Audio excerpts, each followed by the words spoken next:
Episode 1 of The Food Vendor. Mama Keiji's Secret. In the bustling heart of Ianapaja, Lagos, where okadas raced through narrow lanes and hawkers shouted prices louder than one another, stood a small wooden food kiosk painted bright yellow and red.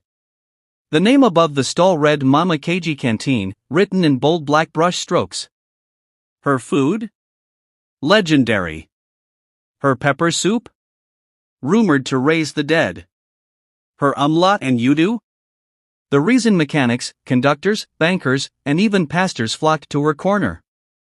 Mama Keiji, real name Mrs. Abike Adeola, was a plump, loud, ever-smiling woman in her early 50s.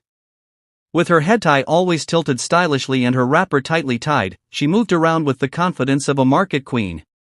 She had a reputation for feeding the hungry and letting people owe her till next week, but she also had a secret side, a past only few dared whisper about. She wasn't always a food vendor. 10 years earlier, she had been a struggling widow with 2 daughters.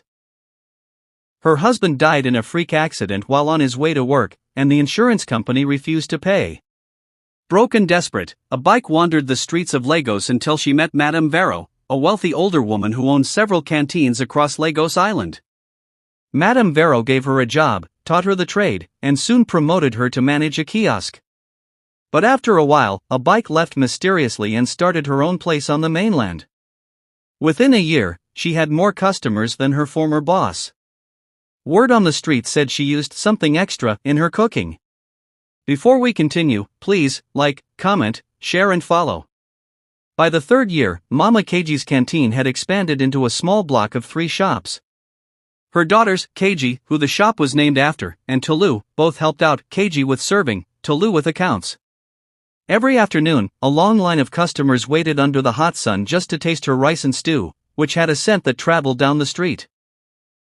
But odd things began to happen. A man fainted after eating her nkwobi. Another customer screamed in the night that goats were chasing him. One of her closest neighbors swore she saw Mama Keiji talking to a goat behind her shop at midnight. People began to gossip. She dey used juju cook food. I hear say na sacrifice she dey do every week. How come her meat no day finish, no matter how many people eat? The rumors escalated when Femi, a young bike rider who always ate there, suddenly went mad and ran into traffic. His last words were, "Na Mama Keiji dey pursue me. She be winch." Please, don't forget to like, comment, share and follow. For more stories. Tolu had always been suspicious. She was smart, sharp, and knew something didn't feel right.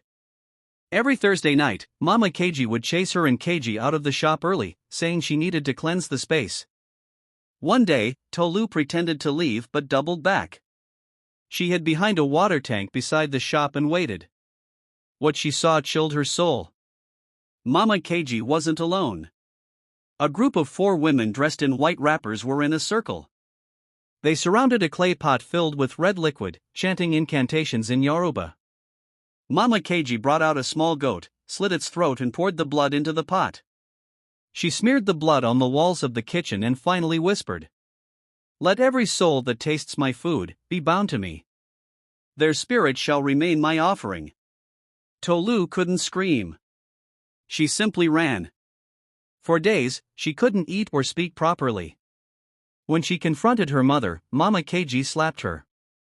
"You think this life is ordinary? You think people make it in Lagos by just cooking rice and beans? I did what I had to do to feed you." Please click on the follow before we continue.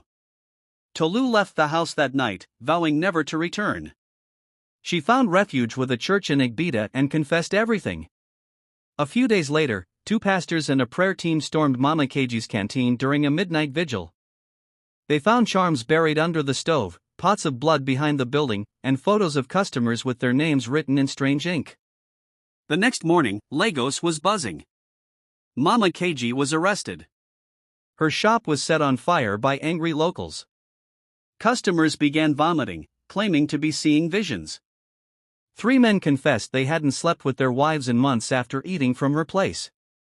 Mama Keiji didn't say a word during questioning. All she did was laugh. "You people will still be hungry tomorrow," she said. Epilogue, a bitter aftertaste.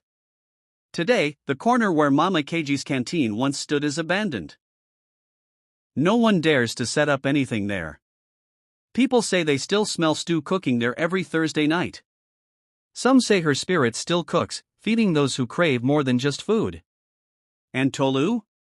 She became a gospel singer, using her voice to warn others of the dangers of dark success. As for KG, she disappeared after her mother's arrest. Some say she went mad. Others say she took over the ritual business in another city, just under a new name. One lesson remained. Not every sweet food comes from a clean pot. Thank you for watching. Please like, comment, share and follow me for more stories on The Food Vendor. Bye for now.